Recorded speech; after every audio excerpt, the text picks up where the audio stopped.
Bella raga, ciao a tutti del Comendone veneziano, ragazzi, è tornata la crew veneziana, la mala veneziana. Sono tornato su PC, adesso ho un altro account, Comenda, come potete vedere anche dalla foto, aggiungetemi là e giochiamo insieme. L'unico problema con GTA per PC che purtroppo non capisco il perché, ma mi dà un errore, mi dà RR, G e FX, D3D init, che praticamente me lo dà ogni tanto, mi crasha così il gioco, visto che è un problema un po' di tante gente. Se qualcuno anzi l'ha risolto, se mi può mandare un messaggio privato su Facebook o sotto il video, perché sta facendo girare le palle, cioè tutto va bene, il gioco è perfetto, però ho sto problema. Comunque va bene, a parte questo, aggiungetemi Comenda V, C grande, Comenda V grande attaccato, e niente, giochiamo insieme con...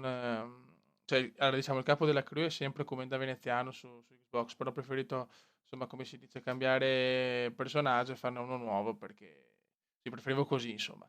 E niente, ragazzi, aspetto tante richieste di amicizia su questo, perché non uso più quel profilo là, uso questo.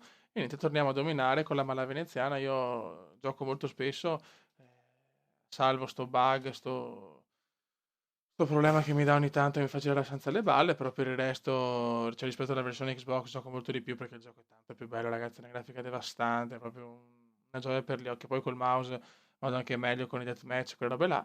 E niente fiori. Allora, se volete, la mala veneziana è tornata. Raga, un saluto, come no, veneziano. Ciao!